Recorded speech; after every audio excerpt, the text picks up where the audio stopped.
Judiciary के role के context में कुछ मेजर केसेस उनको आज देखेंगे, और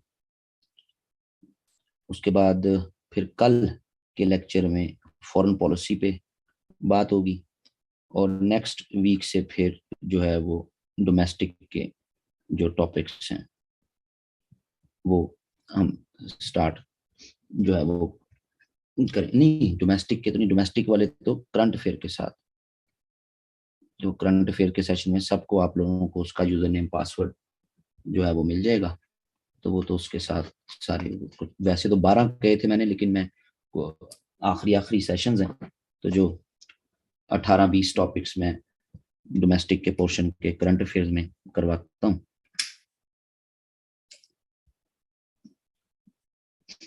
अच्छा जी, जुडिशरी के रोल के कॉन्टेक्स्ट में हम बेसिकली पीछे 4 से 5 सालों में हम देखते हैं कि वो हमारे से एक दो सवाल जो है वो सर्टन कुछ कॉन्स्टिट्यूशनल केसेस के सवाल पूछने की कोशिश करता है।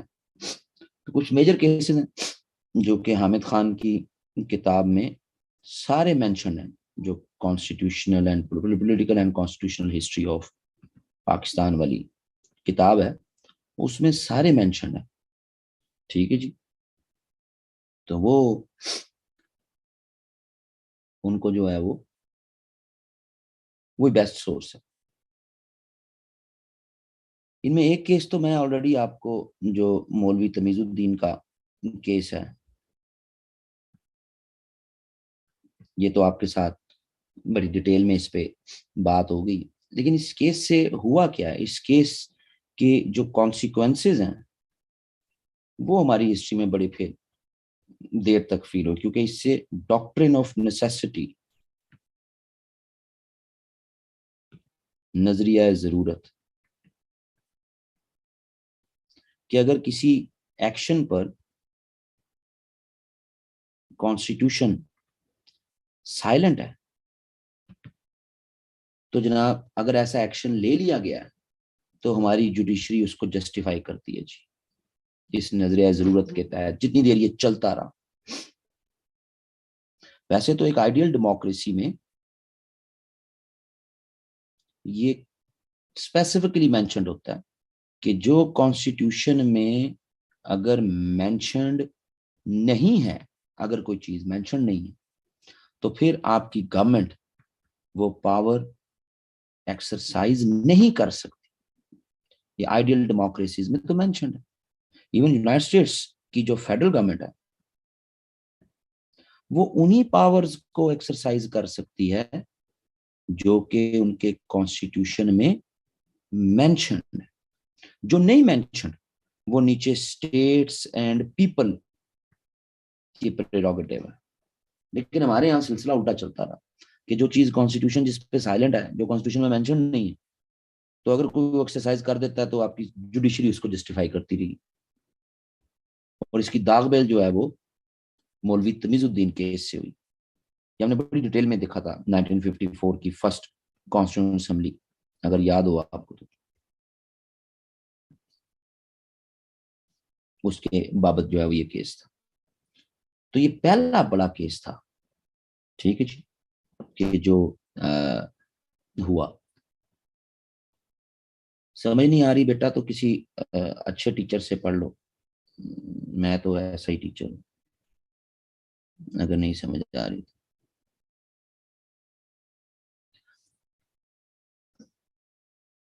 इसी कॉन्टेक्स्ट में हमारे पास इसी, यानी कि इसी लेगेसी में कि जो प्रॉब्लमेटिक केसेस हैं, उसमें फिर जो दूसरा बड़ा केस है वो आपकी तारीख का वो 200 केस है जी, 200 केस। बड़ा ही मजेदार केस है ये हमारी हिस्ट्री का। इस केस के जरिए अयूब खान का मार्शल लॉ वो जस्टिफाइड हुआ जी, इस केस के जरिए। वैसे केस बड़ा ऑर्डिनरी सा केस है, लेकिन जो इसकी इंटरप्रिटेशन है वो बड़ी मजेदार है। 200 एक इंडिविजुअल का नाम है, एक फर्द है, एक पर्सन है, सही है जी।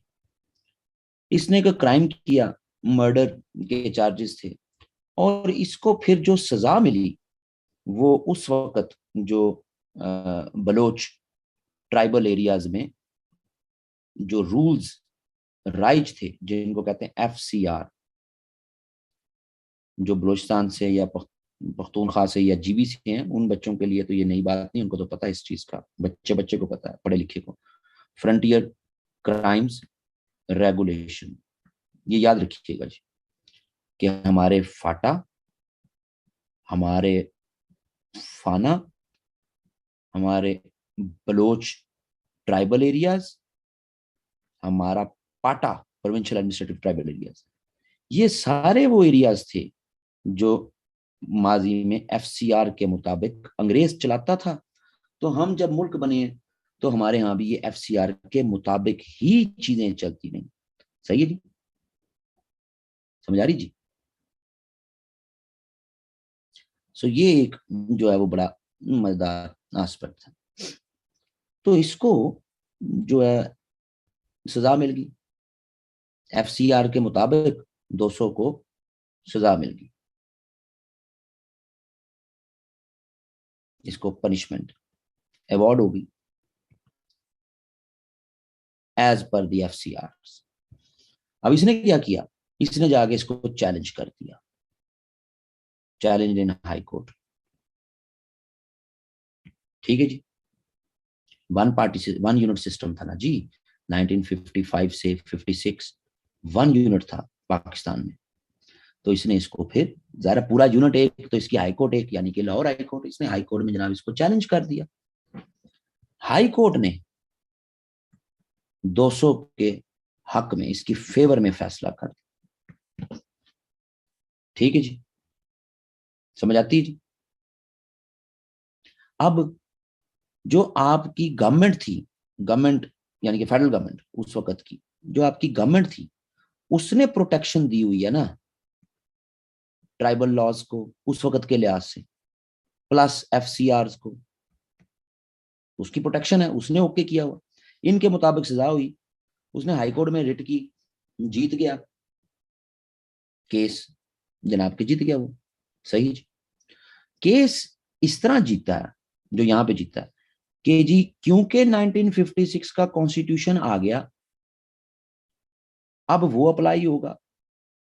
तो 1956 से पहले जिस तरह प्रोविजंस चल रही थी, अब वो अप्लाई नहीं होंगी। तो लिहाजा मेरा केस 1956 के कॉन्स्टिट्यूशन के मुताबिक सुना जाए, पिछली प्रोविजन के मुताबिक नहीं सुना जाएगा। तो उनका जी बात तो ठीक है, केस हो गया। अब फिर गवर्नमेंट ऑफ पाकिस्तान ये केस लेके सुप्रीम कोर्ट चली गई। ठीक है जी, गवर्नमेंट ऑफ पाकिस्तान कि नहीं जी, जो पहले जो FCR थी, जो पहले प्रोविजंस थी, उनके मुताबिक जो फैसला हुआ ठीक हुआ। ठीक है जी, समझ आती जी। ये केस चलता रहा, काफी देर चलता रहा, ता वक्त के 1958 भी आ गया।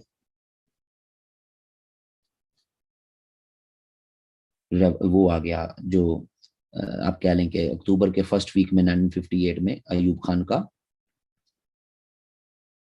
मार्शल आ गया। ठीक है जी, अयूब खान का मार्शल आया तो इसने सर्टन अपने laws, martial laws immediately introduce कराए। अब सुप्रीम कोर्ट तक ये चीज जो है वो चली गई। तो इसका क्या कनेक्शन क्या है कि ये अयूब खान का तो इसके साथ कोई ताल्लुक ही को नहीं है इस केस के साथ, तो ये जो है वो इसका क्या एस्पेक्ट बन गया।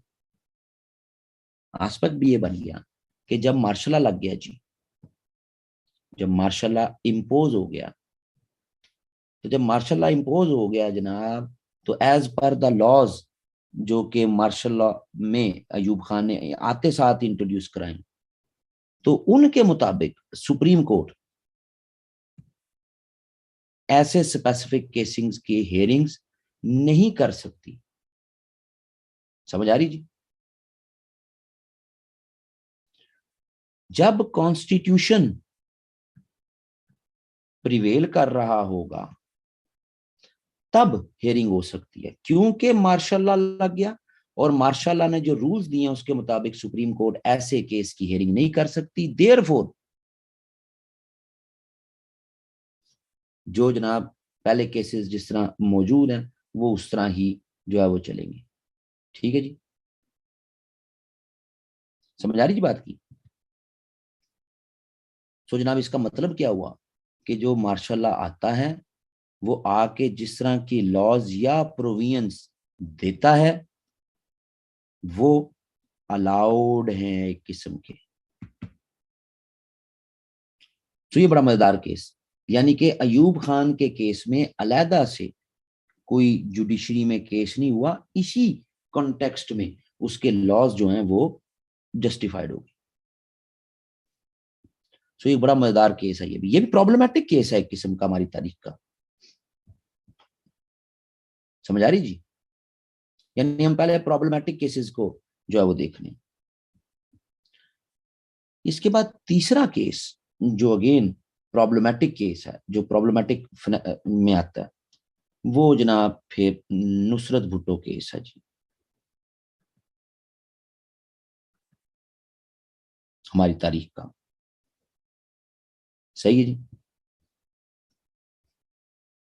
नुसरत भुट्टो ने जियाउल हक के मार्शल लॉ पे सुप्रीम कोर्ट में केस किया और इस केस का जो डिसीजन आया उस डिसीजन में वही डॉक्ट्रिन ऑफ नेसेसिटी जिसको सामने रखते हुए सुप्रीम कोर्ट ने जिया के मार्शल लॉ को लीगल डिक्लेयर कर दिया। सही है जी। सो ये एक प्रॉब्लमेटिक केस हमारी तारीख का कि नजरिया जरूरत को अगेन जस्टिफाई कर दिया गया। सही है जी, समझ आती जी? ये कुछ बड़े हमारी तारीख के आप कह लें कि प्रॉब्लमेटिक केसेस हैं। अभी आगे भी बढ़ना है इन्होंने, लेकिन आगे बढ़ते हैं।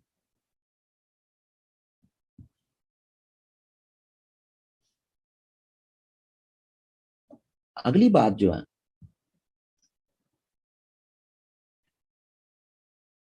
अगला बड़ा केस, अगला बड़ा केस जो है, आपको याद है कि हमारी तारीख में अगर आपने पॉलिटिकल हिस्ट्री थोड़ी सी पढ़ी है, 1985 से 88 में एक गवर्नमेंट बनी पाकिस्तान में जो कि नॉन पार्टी बेस्ड गवर्नमेंट थी। Non party based government, non party based government जिसमें मोहम्मद खान जुनेजो ये पाकिस्तान के प्राइम मिनिस्टर लगाए। ऊपर जो प्रेसिडेंट थे वो थे जियाउल हक, मिलिट्री डिक्टेटर। असेंबली बनवाई अपनी मर्जी की, नॉन पार्टी बेस्ड गवर्नमेंट के कोई पार्टी जो है उसने इलेक्शन ही नहीं लड़ा, सारे आजाद उम्मीदवार थे और उन आजाद उम्मीदवारों में से कुछ को मिला के मोहम्मद खान जनेजो को प्राइम मिनिस्टर बना दिया। लेकिन 3 सालों में डिफरेंसेस बनने शुरू हो गए बिटवीन जियाउल हक एंड जनेजो। तो 1988 में एट्थ अमेंडमेंट तो मौजूद थी, जो 1985 की अमेंडमेंट है, कि जिसमें प्रेसिडेंट के पास पावर थी कि वो असेंबली किसी भी वक्त उसको लगे कि हुकूमत सही काम नहीं कर रही तो असेंबली डिसॉल्व वो कर सकता है, 58(2)(b। तो जनाब गवर्नर जनरल ने असेंबली डिसॉल्व कर दी। तो फिर ये केस बड़ा मजेदार है।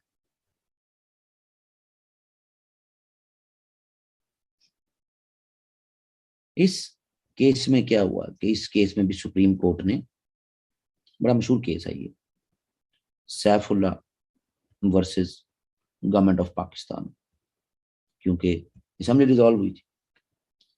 सो इस केस में भी सुप्रीम कोर्ट ने डिसमिसल जो है उसको अलाउ कर दिया। उन्होंने कहा जी ठीक किया, क्योंकि आइन में प्रोविजन है जी 58(2)B की।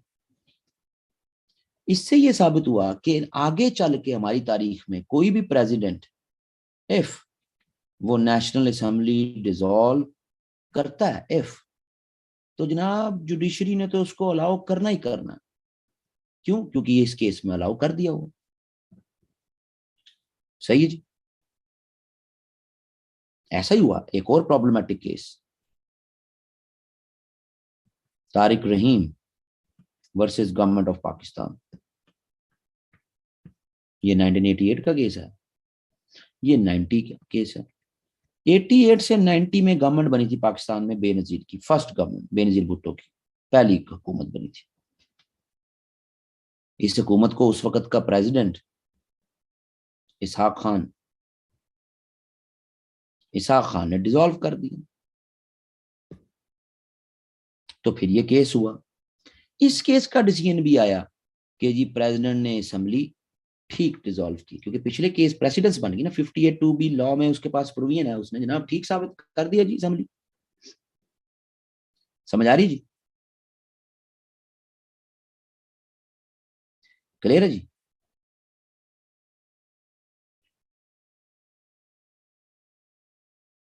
सो जनाब फिर आगे देखते हैं। ये भी हम प्रॉब्लमेटिक केसेस को देख रहे हैं कि जो प्रॉब्लमेटिक केसेस हैं हमारी तारीख के। प्रॉब्लमेटिक केसेस में आगे फिर बड़ा मजेदार केस है, 2000 की जजमेंट है जी, 2000 की judgment, Pakistan bar versus government of Pakistan, 2000। इस केस में जिसका जो है वो फैसला 2000 में आया कि जी अक्टूबर 1999 का जो मुशर्रफ का टेक ओवर है, इस पे केस था। इसको भी सुप्रीम कोर्ट ने डॉक्ट्रिन ऑफ नेसेसिटी के जरिए अलाउ किया, बल्कि उसको 3 इयर्स का टर्म भी दे दिया कि वो 3 सालों में डेमोक्रेसी यानी कि इलेक्शंस करवाए। और हम देखते हैं फिर अक्टूबर 2002 में मुशर्रफ को इलेक्शन तो करवाने पड़े, लेकिन उसने अपनी मर्जी की हुकूमत बनवा ली और खुद भी बैठा रहा। लेकिन सुप्रीम कोर्ट ने 3 साल के लिए उसको टर्म भी दे दी और प्लस डॉक्ट्रिन ऑफ नेसेसिटी के साथ उसके मिलिट्री टेक ओवर को जस्टिफाई भी कर दिया। सही है जी। ये आपकी तारीख के जो है ना वो बड़े प्रॉब्लमेटिक केसेस हैं। सही जी। फिर इसके बाद अगला जो बड़ा केस आपकी तारीख का, जो कि इस वक्त तो शायद वो ना पूछे अभी इस वक्त, लेकिन केस बहुत बड़ा है। अभी मोस्ट रिसेंट है ये, Pakistan peoples party versus government of Pakistan. ये अभी मोस्ट रिसेंटली 2021 का केस है, सेनेट के इलेक्शंस से रिलेटेड। इस केस में गवर्नमेंट का क्लेम ये था कि किसी भी तरह के जो हाउस के इलेक्शंस हैं उसमें सीक्रेट बैलेटिंग नहीं होनी चाहिए, जबकि मुख्तलिफ पोलिटिकल पार्टीज और mainstream case Pakistan peoples party की तरफ से था। तो पाकिस्तान पीपल्स पार्टी का मौकफ ये था कि जी जिस तरह कॉन्स्टिट्यूशन मेंशन करता है और जो एक्चुअल कॉमन प्रैक्टिस है उसको फॉलो किया जाए। ये भी एक प्रॉब्लमेटिक केस है। सुप्रीम कोर्ट ने फैसला किया कि जनाब सीक्रेट बैलेटिंग ही होगी। गवर्नमेंट के खिलाफ फैसला आया कि जो कॉमन प्रैक्टिस चल रही है, जिस तरह के इलेक्शन में स्पीकर का इलेक्शन हो, या चेयरमैन सेनेट का इलेक्शन हो या सेनेटर का इलेक्शन हो, इन इलेक्शंस में सीक्रेट बैलेटिंग चलती है तो सीक्रेट बैलेटिंग ही चले। Open balloting show off hand के जरिए ये नहीं हो सकते जी इलेक्शन। गवर्नमेंट का क्लेम था कि अगर ये हो जाता तो इससे जो है वो करप्शन के एस्पेक्ट्स जो है वो वंस फॉर ऑल खत्म हो जाएंगे। सही, लेकिन ये केस की सीक्रेट बैलेटिंग ही होगी। ये तो केस है कुछ प्रॉब्लमेटिक केस। मैं एक्सपेक्ट नहीं करता कि वो पूछे कि जनाब लाइफ टाइम डिस्क्वालिफिकेशन हो सकती है या नहीं हो सकती। इस केस में जहांगीर तरीन केस है, नवाज शरीफ केस है, फिर अब फैसल वावडा केस है। सही है जी, ये बड़े केस है ना जी, लेकिन मेरा नहीं ख्याल कि वो इनमें पूछेगा। बट ये मेरी पर्सनल ओपिनियन है।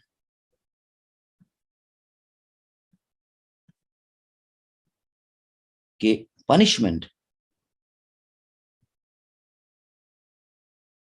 वो सिर्फ अगर आप मर्डर कर रहे हैं तो उसके जवाब में ही आपको कैपिटल पनिशमेंट है।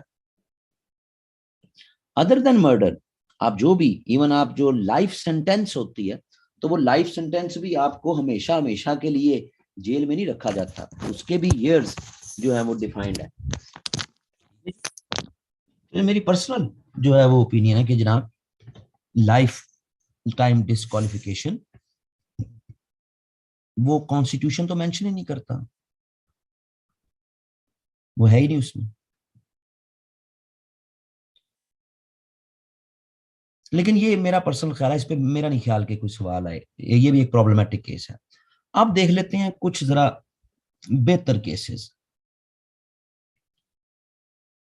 वो बेहतर केसेस के जिन्होंने जो यानी मिक्स्ड एक वो हुआ ना जी आपकी तारीख में, क्या कहते हैं, अच्छे केस भी आए बुरे केस भी आए। आप कोई जरा बेहतर केसेस देख लेते हैं। बेहतर केसेस में सबसे बड़ा केस जो है वो आसिफ पटेल केस है जी। वैसे लिखा यू से जाता है लेकिन पढ़ने में ये आसिफ पटेल केस है जी। जहां सुप्रीम कोर्ट ने बेहतर फैसले किए हुए हैं।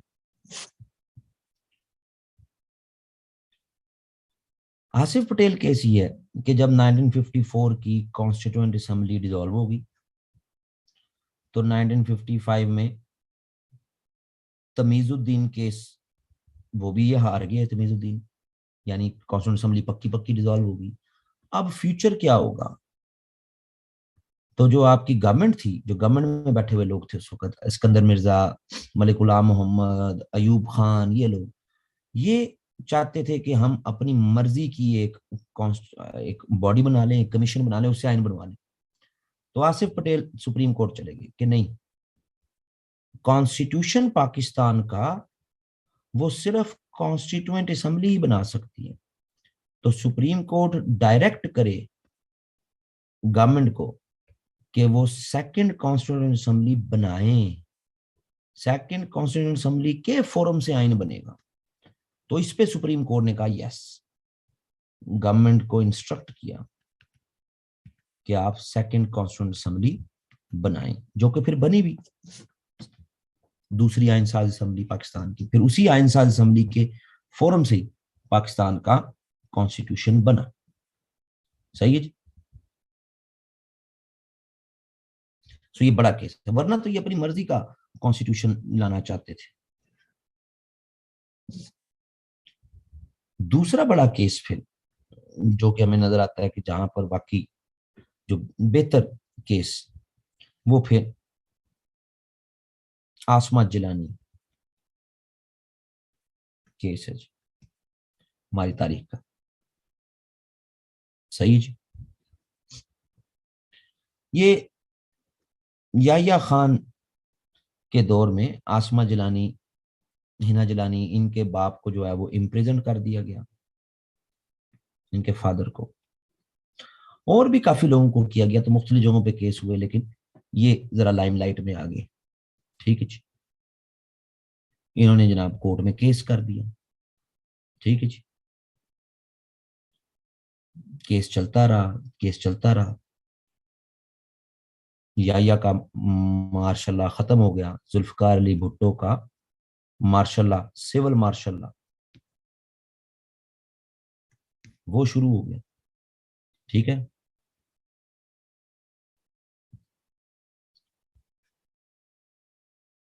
तो इस केस का जो फैसला आया कि भाई, पीछे भी 200 केस में ये बात हुई कि जब मार्शल लॉ लग जाता है तो क्या कोर्ट्स की हियरिंग की जो प्रोसीडिंग्स हैं वो अफेक्ट होती हैं या नहीं होती हैं। अगर मार्शल लॉ एडमिनिस्ट्रेशन कुछ नए प्रोविजंस, कुछ नए रूल्स देती हैं, तो फिर जाहिर है उसके मुताबिक अब चलती हैं। तो आसमा जलानी ने केस था कि भाई, कॉन्स्टिट्यूशन अगर नहीं है, सपोज उसको एब्रोगेट कर दिया गया, सपोज, तो भाई मार्शल लॉ जो है वो फिर सुप्रीम लॉ तो नहीं है ना टेरिटरी का। सुप्रीम लॉ तो फिर कुरान है टेरिटरी का। तो हाउ इज इट पॉसिबल कि मार्शल लॉ दौर के लॉज को आप सुप्रीम लॉ कह रहे हैं। वो मेक शिफ्ट अरेंजमेंट हो सकती हैं। ठीक है जी। तो लिहाजा मार्शल लॉ गवर्नमेंट को इंस्ट्रक्ट किया जाए, सुप्रीम कोर्ट कर सकती है इंस्ट्रक्ट मार्शल लॉ गवर्नमेंट। सो फिर यही हुआ। ठीक है जी, कि सुप्रीम कोर्ट ने मार्शल एडमिनिस्ट्रेशन को इंस्ट्रक्ट किया कि जनाब आप दोबारा प्रॉपर एक डेमोक्रेटिक प्रोसेस की तरफ तेजी से वापस आए। और इसी का इम्पैक्ट हम देखते हैं फिर कि chief martial law administrator Bhutto, martial law खत्म करना पड़ा एज पर 1962 कॉन्स्टिट्यूशन, उसको बहाल करके अपने आप को प्रेसिडेंट भुट्टो बनाना पड़ा। और फिर यानी 1972 में, और 1973 में फिर पाकिस्तान का कॉन्स्टिट्यूशन देना पड़ा। तो इसके पीछे जो सबसे बड़ा पुश फैक्टर है कि शायद ये काम सारे इतनी जल्दी नहीं होते, वो फिर आसमा जिलानी केस है कि सुप्रीम कोर्ट इंस्ट्रक्ट कर सकती है मार्शल लॉ एडमिनिस्ट्रेशन को। मार्शल एडमिनिस्ट्रेशन सुप्रीम कोर्ट से सुपीरियर नहीं है। बहुत मजेदार केस है हमारी तारीख का। अच्छा, बेहतर केस।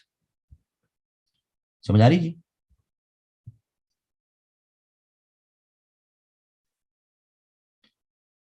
फिर इसके बाद अगला जो बड़ा केस है वो 2007 का है। 2007 में मुशर्रफ ने इमरजेंसी का नफाज कर दिया था। नवंबर 2007 में पूरे पाकिस्तान ने इमरजेंसी लगा दी थी। तो कॉन्स्टिट्यूशन क्या हो गया जी, सस्पेंड हो गया। इस पर फिर जो है वो सुप्रीम कोर्ट ने डिसीजन दिया और इसको इलीगल शुमार किया, इस पूरे जो है वो केस को। ठीक है जी।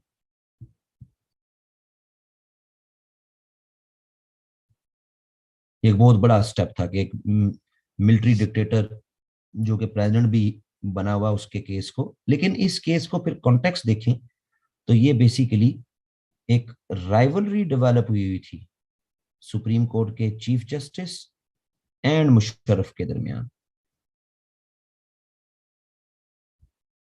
लेकिन केस बड़ा जबरदस्त के प्रेसिडेंट अगर इमरजेंसी का नफाज करता तो उसको फिर उस इमरजेंसी को नेशनल असेंबली से अप्रूव भी करवाना जरूरी होता। सो जो रैशनल है इमरजेंसी का वो सिर्फ अपने इक्तदार को तूल देने के लिए। ठीक है जी। समझ आती जी।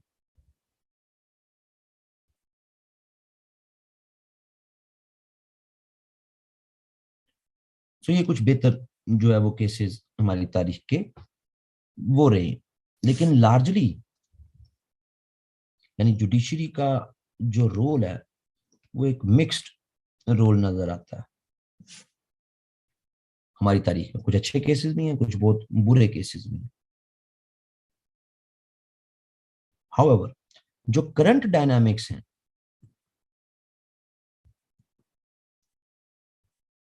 उनमें ये ज्यादातर जो हमने केस डिस्कस किए ना, ये वन वे और दी अदर डेमोक्रेसी से रिलेटेड है, मार्शल लॉ से रिलेटेड है, अगर आप नोट कर रहे हैं तो ज्यादातर केसेस, या मिलिट्री डिक्टेटर की तरफ से होने वाले स्टेप्स से रिलेटेड है, इन्हीं में रिलेटेड है। लेकिन इनके अलावा भी कुछ हैरत अंगेज केसेस हैं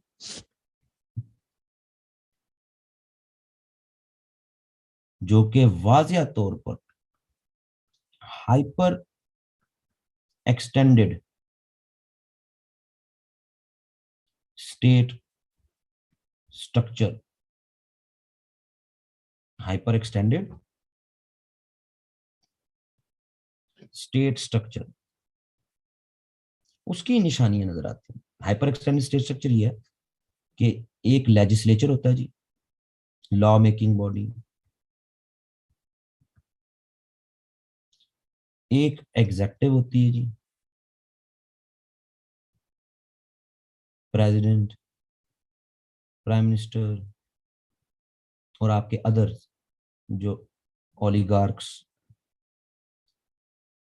एस्टैब्लिशमेंट, ब्यूरोक्रेसी, और एक आपकी जुडिशरी होती है जी, कोर्ट्स। ये तीन पिलर हैं जी, main pillar. Hyper extended state structure है कि जब जुडिशरी डोमिनेट करे, डिक्टेट करे लेजिस्लेचर को भी एंड एग्जेक्टिव को भी।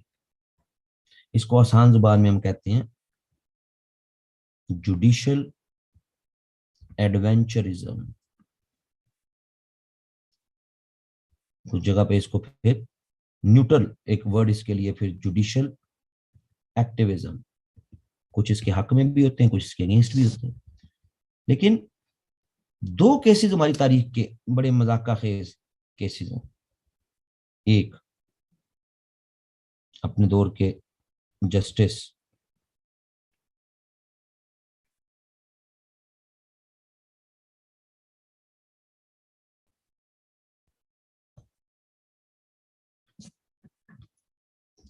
पहला बड़ा केस, बड़ा मशहूर जस्टिस है हमारी तारीख का, जस्टिस ख्वाजा। जस्टिस ख्वाजा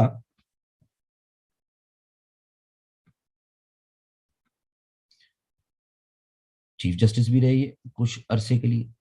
तो इनका डिसीजन था Urdu be the official language. बहुत मशहूर केस है 2016-17 का। ये उर्दू जनाब सरकारी जुबान ये बना दी जाए। अब ये बात काफी हद तक उनकी फैक्चुअल पोजीशन पे तो ठीक थी, 1973 के कॉन्स्टिट्यूशन में भी था कि उर्दू ही ऑफिशियल लैंग्वेज है जी। हाउएवर 20 इयर्स के लिए इंग्लिश रहेगी और स्लोली एंड ग्रेजुअली रिप्लेस करेगी। तो वो स्लो एंड ग्रेजुअल रिप्लेसमेंट तो कभी भी नहीं हुई। ठीक है जी। जस्टिस जवाद ख्वाजा, तो इनका डिसीजन आया कि जनाब उर्दू को ऑफिशियल लैंग्वेज जो है जो कि प्रैक्टिकली पॉसिबल नहीं था उस दौर में। 2016 से 17 में उर्दू का यूज करने की कोशिश की गई, लेकिन स्लोली एंड ग्रेजुअली जो है वो ये एक्सपोज हो गया। ये सुप्रीम कोर्ट का डिसीजन है जिसकी आज तक हम वायलेशन कर रहे हैं। कुछ अरसे के लिए इवन एफपीएससी की वेबसाइट जो है ना जी, वो भी उर्दू ट्रांसलेशन में अवेलेबल हो गई। और तो और यूएस एम्बेसी जो है उसने अपनी वेबसाइट उर्दू ट्रांसलेशन में कर ली, लेकिन ये वर्केबल नहीं रहा।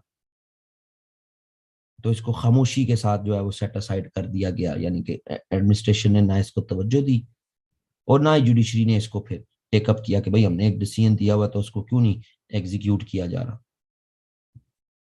बहुत मजाका खेज जो है वो डिसीजन था।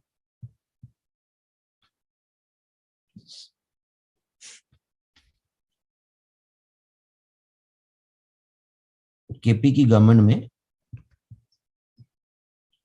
2016-17 प्रोविंशियल ऑटोनॉमी आ चुकी हुई थी, तो सुप्रीम कोर्ट का डिसीजन तो नीचे बाइंडिंग है सब पे। तो केपी की गवर्नमेंट में बड़ा मसला जो है वो बड़े मजेदार फिनोमिना डेवलप हुए।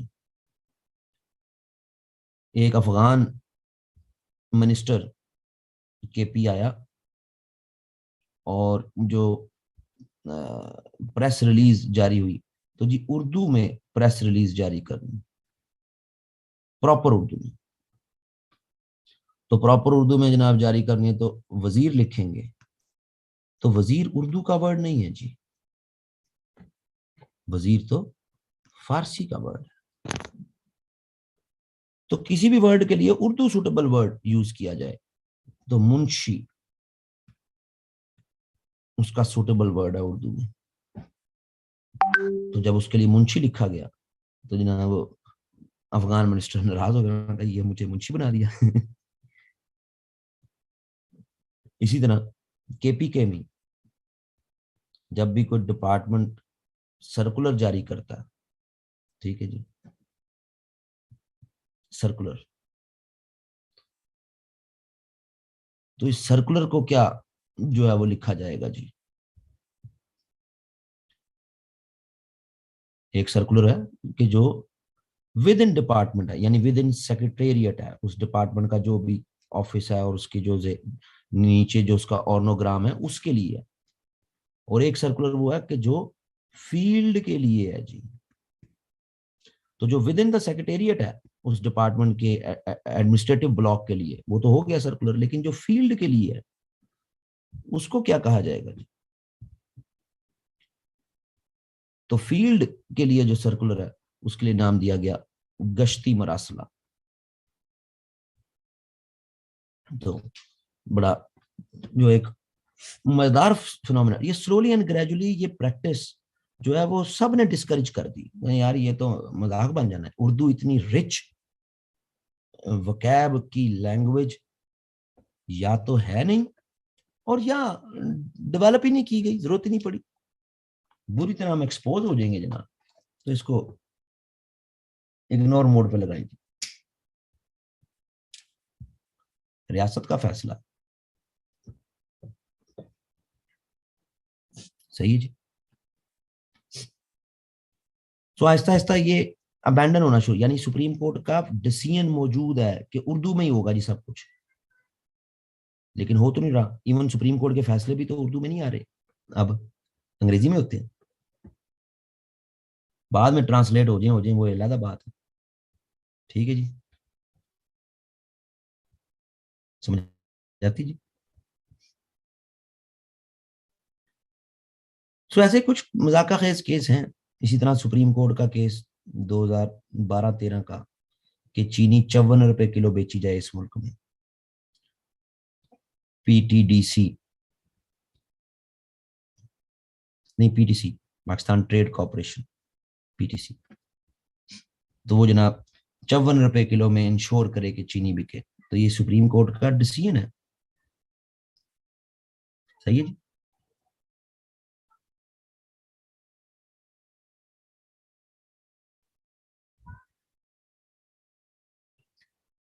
तो ऐसा तो नहीं चल रहा। तो इस जुडिशियल एडवेंचरिज्म या एक्टिविज्म की वजह से कि जनाब एडमिनिस्ट्रेटिव मामलात में सुप्रीम कोर्ट के ऑनरेबल जजेस ने फैसले देने शुरू कर दिए, जो कि एक बहुत बड़ी, क्योंकि एडमिनिस्ट्रेशन गवर्नमेंट की डोमेन है। सुप्रीम कोर्ट का काम है उसने लॉ को इंटरप्रेट करना है, दैट्स इट।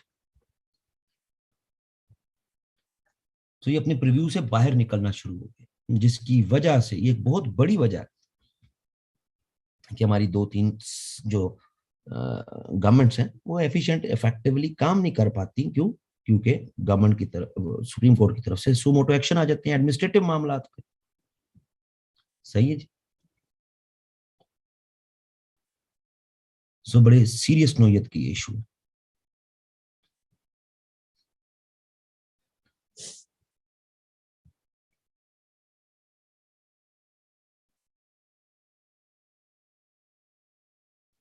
आप जी आगे का प्लान जो है वो जरा सुन लें सारे, जरा तवज्जो के साथ।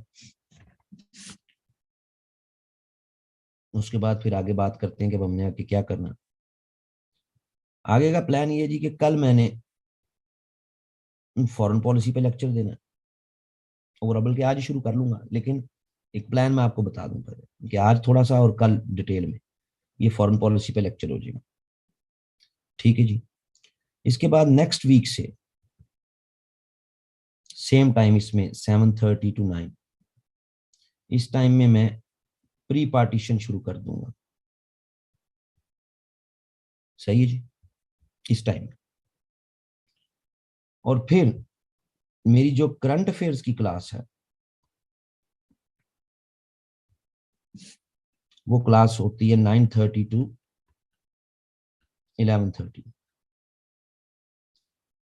इस टाइम में मेरे जितने भी टॉपिक्स अभी होने हैं नेक्स्ट वीक से, कुछ मैंने अभी ग्लोबल नेचर के टॉपिक्स करवाने, प्लस मैंने डोमेस्टिक के करवाने।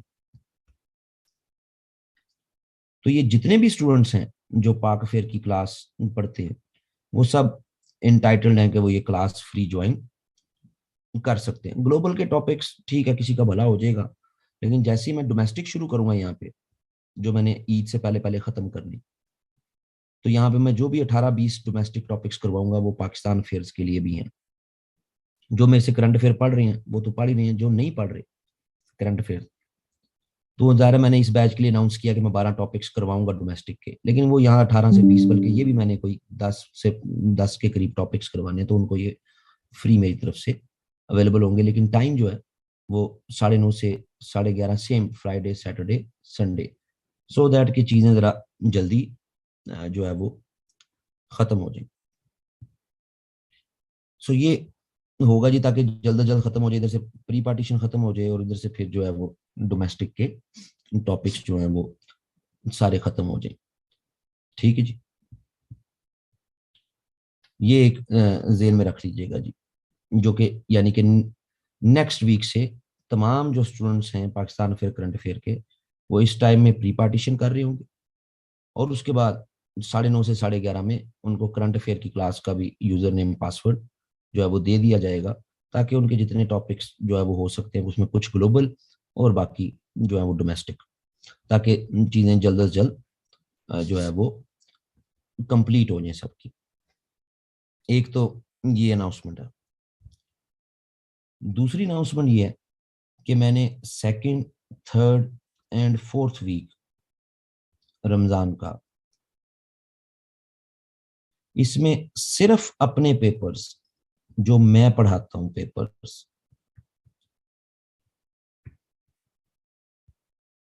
इन पेपर्स का जो अभी हम मॉक सेशंस ले रहे हैं उनमें हमें 30% से भी कम बच्चे पेपर अटेम्प्ट करके चेक करवा रहे हैं। सुबह उनको मॉर्निंग में पेपर मिलता है, इवनिंग में हम डिस्कस करते हैं पेपर। तो डिस्कस करने के बाद स्टूडेंट हमें पेपर ही नहीं भेजता। क्यों नहीं भेजता? वो रैंडमली पूछा काफियों से, तो कहा जी जिस तरह आपने पेपर दिया और जो आपने डिस्कशन कराई, तो हम तो उसके नजदीक तरीन भी नहीं लिख रहे, तो जी कैसे इम्प्रूव करें? अब इतने बड़े बड़े सिलेबस हैं तो कैसे इम्प्रूव? मैं एक लेक्चर में तो नहीं करवा सकता। तो वो मैंने डिसाइड किया कि मैं बाय पार्ट्स सिर्फ अपने सब्जेक्ट्स का, क्योंकि मेरे पास मैं कोई एकेडमी तो हूं नहीं कि मैं बाकी सारे टीचर्स को भी मैनेज कर लूं, तो मैं हर सब्जेक्ट के को बाय पार्ट्स 3 हिस्सों में तकसीम करके 3 फुल लेंथ जो है वो पेपर वो लूंगा। मसलन जैसे अगर मंडे है तो करंट अफेयर का एक पोर्शन जो मैं बता दूंगा स्टूडेंट्स को कि ये पोर्शन, ट्यूसडे करंट अफेयर का दूसरा पेपर, वेडनेसडे करंट अफेयर का तीसरा पेपर, इस दिन यानी ग्लोबल नेचर के टॉपिक, इस दिन रीजन के टॉपिक, इस दिन डोमेस्टिक टॉपिक, 3 पार्ट्स में सिलेबस डिवाइड हो गया। तो स्टूडेंट को 21 सवाल मिल गए। सुबह पेपर दूंगा और इवनिंग में अफ्तारी से थोड़ा सा पहले वो फिर मैं अटेम्प्ट करके खुद दिखाऊंगा इसी तरह क्लास में कि भाई मैंने कैसे अटेम्प्ट ये मैं करता हूँ, ताकि वो स्टूडेंट देख सके। कि भाई उसने कैसे अटेम्प्ट किया और टीचर कैसे बता रहा है कि ये सवाल कैसे अटेम्प्ट होना चाहिए था। इसी तरह थर्सडे आ जाएगा, फ्राइडे आ जाएगा, सैटरडे आ जाएगा, तो पाकिस्तान अफेयर एक पेपर प्री पार्टीशन का, फिर पाकिस्तान अफेयर एक पेपर पोस्ट पार्टीशन का, फिर पाकिस्तान अफेयर एक आपके फिर डोमेस्टिक नेचर के। तो वो 2 दफा हो गए। एक दफा यहाँ आपको 7 सवाल मिल जाएंगे, फिर यहाँ मिल जाएंगे आपको 7 सवाल। फिर इसी तरह आगे आ गया जी, Sunday Monday Tuesday, IR paper 1 theories का पोर्शन, IR पेपर 1 कॉन्सेप्ट्स का portion, IR paper 1 organisation and other issues का पेपर। इसी तरह Wednesday Thursday Friday IR paper 2, वो भी 3 हिस्सों में सिलेबस डिवाइड हो गया। फिर सैटरडे संडे मंडे, जिसकी US हिस्ट्री है, 3 हिस्सों में सिलेबस डिवाइड हो गया।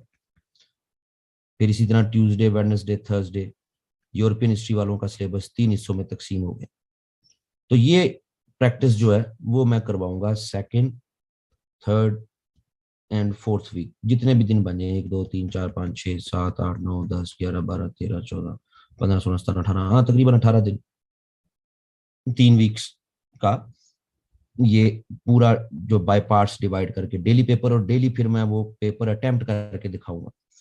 इस सिलसिले में जो ऑलरेडी हमारे रिकॉर्डेड लेक्चर्स हैं जो मैं अटेम्प्टिंग कर रहा हूँ, वो आप लोगों के साथ कुछ शेयर भी हुए होंगे, उनको आप देख सकते हैं कि जी मैं कैसे करूंगा। चेकिंग नहीं करूंगा जी, क्योंकि इतना मेरे पास टाइम नहीं है। पेपर दूंगा, आप लोग पेपर करेंगे, और मैं वो पूरा पेपर फिर इवनिंग में अटेम्प्ट करके दिखाऊंगा कि अगर मैं अटेम्प्ट करता तो मैं ये पेपर कैसे अटेम्प्ट करता। तो इस प्रैक्टिस से जो खास तौर पे वो स्टूडेंट्स के जो पूरा पूरा पेपर दे के फिर चेकिंग ही नहीं करवा रहे, जब इस टेक्स्ट पे कि भाई हमारी तो जो हमने तो उस सवाल को उस तरह जवाब ही नहीं दिया जिस तरह आप डिमांड कर रहे हैं, तो कम से कम फिर मैक्सिमम स्टूडेंट्स को ये पता लग जाए कि भाई अटेम्प्ट कैसे करना है। सो ये मुख्तलिफ डोमेन है, सिर्फ अपने पेपर्स की जो है वो मैं वो करूँगा, और बाकियों की मैं कोई वो रिस्पॉन्सिबिलिटी जो है वो किसी भी तरह वो नहीं लूंगा, क्योंकि मैं कोई एकेडमिक कल्चर तो है नहीं, कोई टीचर शुरू करवाना चाहे तो वो करवा लेगा। अभी सारी जो प्रैक्टिस है कि जिसमें मैंने पेपर बनाना है, और मैंने पेपर बनाने के बाद फिर वो डेली 1 घंटे की क्लास में मैंने उस पेपर के 7 सवाल अटेम्प्ट करके दिखाने हैं कि भाई मैं होता तो मैं इसको ऐसे अटेम्प्ट करता, मेरी ये एफर्ट है, मैंने ये टाइम देना। तो मैंने उसके अकॉर्डिंगली अपने सर्विस चार्जेस रखने जो कि बड़े नॉमिनल से होने। तो मैं किसी और टीचर को कहूँगा भाई सिर्फ इतने पैसे रख ले भाई, तो वो हर टीचर का अपना, वो मैं किसी को वो नहीं कर सकता। तो वो मैं ये वाला पूरा जो है वो बाय पार्ट्स का, इनमें तुक्का भी लग सकता है। इन टोटल ये ओवरलैपिंग फ्रेमवर्क्स हैं, तो तुक्का भी लग सकता है। 18 पेपर मैं लूंगा, 7 सवाल हर पेपर में जो है वो पूछ रहा हूँ मैं, तो ये तकरीबन 125 से ऊपर जो है वो सवाल वो स्टूडेंट्स के तैयार हो जाएंगे। उनमें से कोई भी तुक्का किसी का भी लग सकता है। ये खास तौर पे उनके लिए है कि जो समझते हैं कि नहीं हमारी अभी तैयारी को नहीं है, जिनकी तैयारी है उनके लिए जरूरी नहीं है।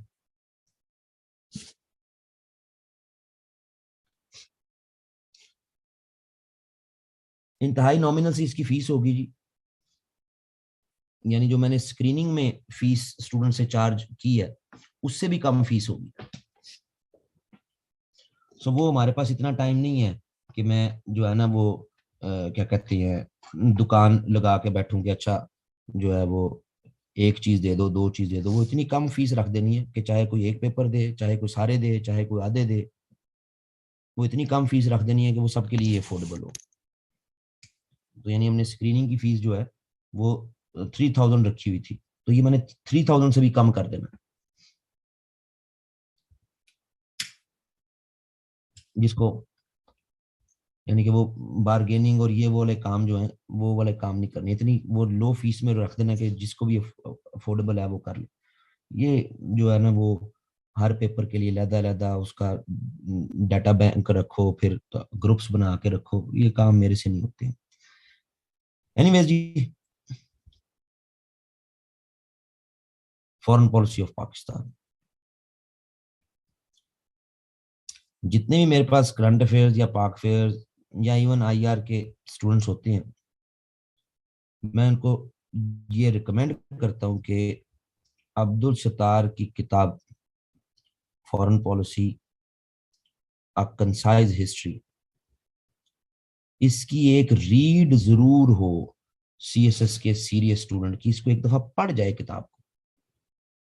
जरूरी नहीं है कि वो उसमें से नोट्स बना बना के लिखे, जरूरी नहीं है उसको अंडरलाइन करे, जरूरी नहीं है। बस एक दफा रीड कर जाए कि उसके दिमाग में एक कहानी चलनी शुरू हो जाए, एक नॉवल की तरह, एक कहानी की तरह उसको पढ़ जाए। सही है जी। बस दो थी हमारे लिए, तो अक्लमंद के लिए इशारा ही काफी है। तो एक ये जेन में रख लेंगे, और ये किताब अगर आप पढ़ना शुरू करें एक सीरियस स्टूडेंट, तो ये 3 से 4 दिन में इसकी सारी कहानियां खत्म हो जाती हैं। कि सिर्फ पढ़ना है, नॉवल की तरह पढ़ना। ये मेरी एक पर्सनल रिकमेंडेशन है कि ये हर सीएसएस का स्टूडेंट इसको 3-4 दिन दे दे इस किताब को। आपके बेसिक फैक्ट्स क्लियर हो जाते हैं, जिनको याद नहीं करना पड़ता, ये खुद ब खुद सामने आ जाते हैं। ये नहीं कि 100%, 100% क्लियर हो जाते हैं, लेकिन काफी हद तक चीजें इंप्रूव हो जाती हैं। और जो एक स्टेट नैरेटिव है ना जी आपकी फॉरेन पॉलिसी का, वो आपका क्लियर हो जाता है। आप लोगों को कई जगहों पर स्टूडेंट्स को जो है वो मुकम्मल टीचर पर डिपेंडेंट होते हैं। तो एक स्टेट नैरेटिव आपकी फॉरेन पॉलिसी का बेस्ट अब्दुल सत्तार की किताब, क्योंकि सेक्रेटरी भी रहा है फॉरेन ऑफिस का, उसके बाद कुछ अरसे मुशर्रफ के दौर में फॉरेन मिनिस्टर भी रहा है। तो इसलिए आज से एक स्टेट नैरेटिव बड़ा अच्छा क्लियर हो जाता है। ये जेन में रखना, ये इसको एक दफा देखना जरूरी है। हम अपनी फॉरेन पॉलिसी के लिए हमारा ओरिजिन्स आप क्या लें, हमारे फॉर्मेटिव इन्फ्लुएंस आप क्या लें, ये हम डिराइव कहां से करते हैं।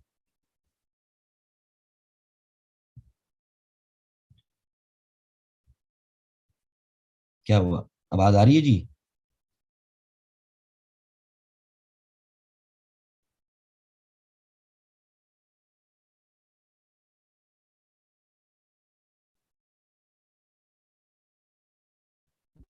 जी ठीक हो गया।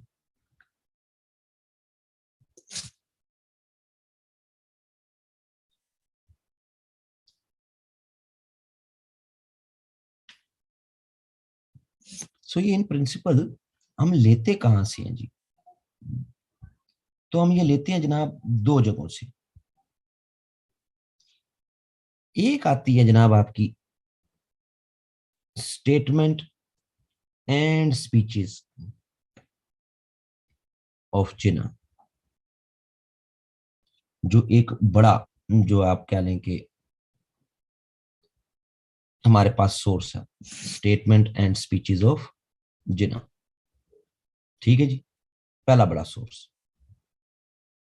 ये स्टेटमेंट ऑफ स्पीचेस वो हैं जो कि 47 के बाद के नहीं, बल्कि इवन प्री 1947 वो भी मौजूद है। एक तो हम इनको देखते हैं। सही है जी। फॉरेन पॉलिसी के कॉन्टेक्स्ट, कुछ जगहों पर आपको इसके लिए वर्ड मिल जाता है जी, बेसिक गाइड। कुछ जगहों पर basic principles behind Pakistan foreign policy. तो उनमें एक है स्टेटमेंट एंड स्पीचेस ऑफ जिन्ना। सही है जी। और दूसरा है आर्टिकल 40 ऑफ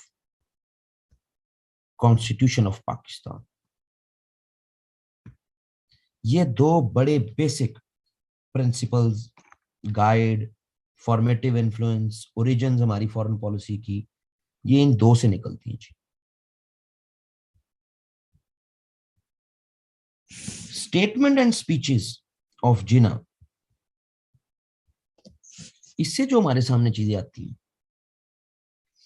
जो इवन प्री इंडिपेंडेंस और इंडिपेंडेंस के बाद के जो हैं, उसमें हमें मिलता है जनाब कि हम नेबरिंग कंट्रीज के साथ फ्रेंडली रिलेशंस चाहते हैं, मुस्लिम वर्ल्ड के साथ ब्रदरली रिलेशंस चाहते हैं, गुडविल टुवर्ड्स ऑल नेशंस चाहते हैं। सही है जी। नो एग्रेसिव डिजाइन्स, किसी भी तरह के एग्रेशन के हमारे डिजाइन्स को नहीं, किसी भी कौम को हमारे से कोई खतरा नहीं होना चाहिए।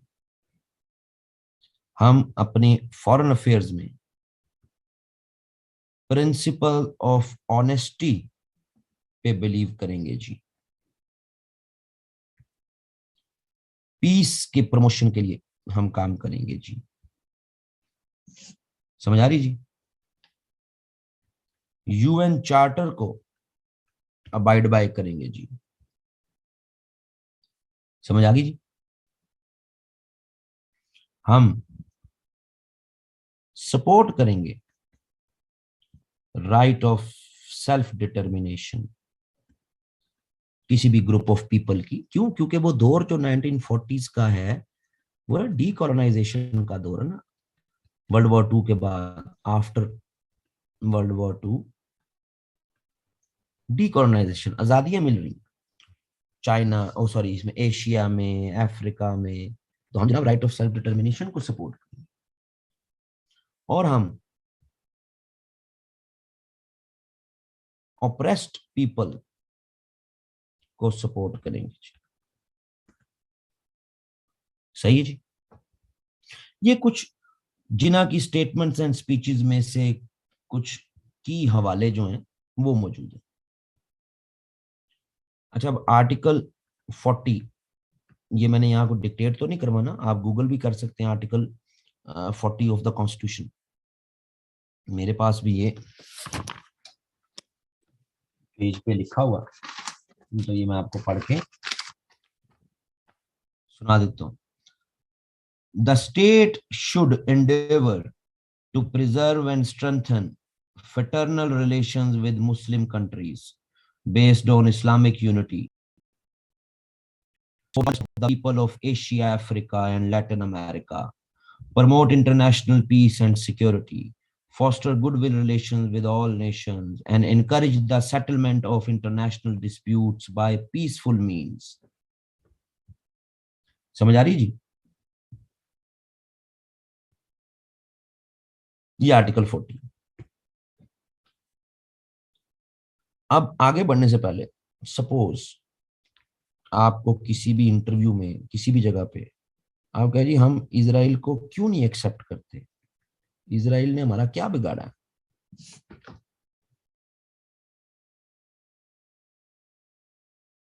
तो भाई हम पहला आर्गुमेंट, हम यूएन चार्टर को अपहोल्ड करते।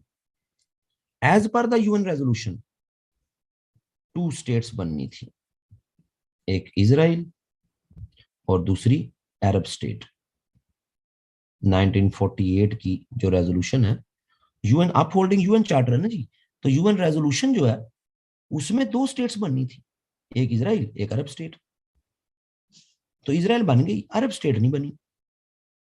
जो भी इशू थे, जो भी मसाइल थे, तो वो बना लें, हम इजराइल को एक्सेप्ट कर लें, क्योंकि हम तो यूएन चार्टर को, यानी अगर किसी भी इंटरव्यू में किसी भी जगह पे और इन केस अगर सवाल भी आ जाए। सेकंड, हम समझते हैं कि पाकिस्तान को ऑप्रेस्ड पीपल की सपोर्ट करनी है। ये स्टेटमेंट्स एंड स्पीचेस ऑफ जिना में जी वाज़ेह है। सो हम ये समझते हैं कि पैलेस्टीनियंस जो हैं वो ऑप्रेस्ड पीपल हैं, क्योंकि उन पे ऑपरेशन हो रहा है, तो हम जनाब ऑप्रेस्ड पीपल को सपोर्ट करेंगे। फिर राइट ऑफ सेल्फ डिटर्मिनेशन नहीं दिया जा रहा पैलेस्टीनियन पीपल को, हम उसकी सपोर्ट करेंगे। सो ये नहीं कहना कि वो मुसलमान हैं और इजराइल यहूदी है, यहूदी लाबी यूं है तो वो है। तो हमने टेक्निकल एंड मोस्ट इंपॉर्टेंट, अगर हम इजराइल को एक्सेप्ट करते हैं तो हमें आर्टिकल 40 ऑफ पाकिस्तान कॉन्स्टिट्यूशन, इसमें चेंजेस करनी पड़ेंगी, क्योंकि आर्टिकल 40 में लिखा हुआ कि जनाब हमने ऑप्रेस्ड पीपल को सपोर्ट करना है, यानी लंबा आर्टिकल है ना पूरा, तो हमने जनाब सपोर्ट करना। सही। सो एक तरफ हम ओप्रेस्ड पीपल शुमार भी करते हैं, तो दूसरी तरफ हम इसराइल को एक्सेप्ट करें, तो हमें आर्टिकल 40 में से ओप्रेस्ड पीपल और ये प्रोविजंस निकालनी पड़ेंगी। समझ आ रही जी? सो इतना इजी नहीं है इसराइल को। आप जो बात की बातें, डोमेस्टिक प्रेशर आएगा, रिलीजियस प्रेशर होगा, ये वो तो एक जेनेरिक फ्रेमवर्क है ना, लेकिन एक स्पेसिफिक फ्रेमवर्क में ये 3-4 आर्गुमेंट्स के हमें अगर इसराइल को तस्लीम करना है तो हमें इन चीजों से निकलना पड़ेगा। और यूएन चार्टर से अगर हम इसराइल को एक्सेप्ट कर लेते हैं, इसका मतलब है कि यूएन की रेजोल्यूशन को हम नहीं मान रहे, हम कह रहे हैं ठीक है इसराइल बन गया, इसको एक्सेप्ट कर लो, ये बनती है नहीं बनती है अलग बात है, तो इसका मतलब है फिर कि आप अपना कश्मीर केस भी लूज कर देंगे, क्योंकि वहां पे भी आप यही कहते हैं कि यूएन चार्टर के मुताबिक मसले हल हों जी। सही है जी। सो ये जरूरी है कि ये फ्रेमवर्क मौजूद रहे। सो ये तो है हमारे दो ओरिजिन्स, गाइडिंग प्रिंसिपल्स। अगली फिर बात कि डिटर्मिनेंट्स क्या हैं जी पाकिस्तान की फॉरेन पॉलिसी के। 3 एग्रीड अपॉन डिटर्मिनेंट्स हैं जी, बहुत सी किताबों में बहुत सी एक्सटेंशंस भी दी हुई हैं, लेकिन 3 एग्रीड अपॉन है जी। Security, economy and ideology of Pakistan, ये 3 मेन डिटर्मिनेंट्स हैं जी। समझ आती जी?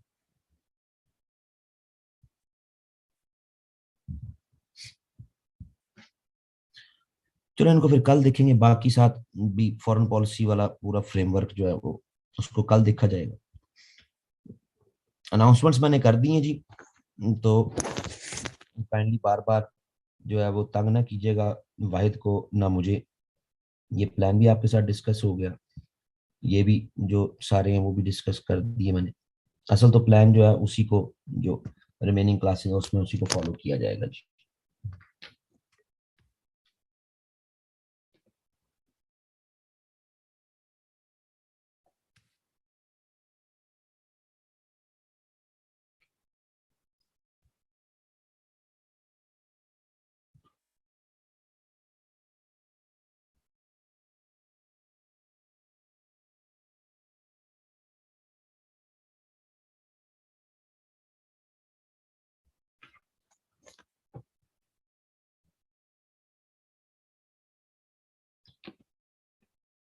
नहीं आप सारी क्लासें ना लें, उनको मैंने डोमेस्टिक टॉपिक्स जो है वो क्या कहती हैं रमजान में जो है वो एड्रेस करनी है। अभी तो फॉरेन ग्लोबल के टॉपिक्स हैं उनके, उनको 2 से 3 वीक्स जो है वो ग्लोबल के टॉपिक्स जो है वो चलनी है। तो उस दरमियान में आपके अगर कोई सेशंस वगैरह चल भी रहे हैं तो वो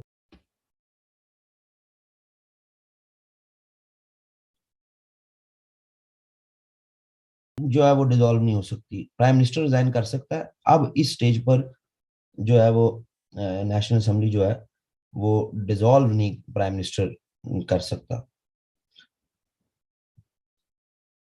जो एक लीगल जो पॉइंट है उसमें, क्योंकि वो उसका ऑफिस जो है वो कोई बड़ी एग्जेक्टिव अपॉइंटमेंट या कोई बड़ा जो है वो एडमिनिस्ट्रेटिव या लेजिस्लेटिव डिसीजन नहीं ले सकता। ये जो उन्होंने शोशा छोड़ा ना अब कि हम मंडे को साउथ पंजाब का वो अमेंडमेंट बिल लेके आएंगे असेंबली में, सो ये एक बड़ा अजीबोगरीब सा इन्होंने शोशा जो है वो छोड़ दिया कि एजेंडा पे पहले क्या चीज है। असेंबली के एजेंडा पे क्या अब ये मंडे को एजेंडा में पहले साउथ पंजाब को लेके आएंगे या एजेंडा में पहले नो कॉन्फिडेंस को लेके आएंगे। तो ये बड़ा अच्छा वेल प्लेड कर रही है पीटीआई वाले।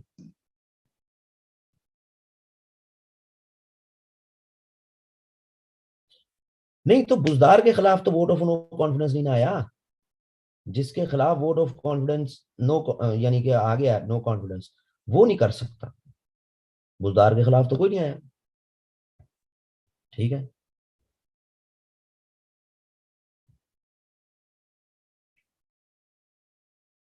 ओके जी, टेक केयर।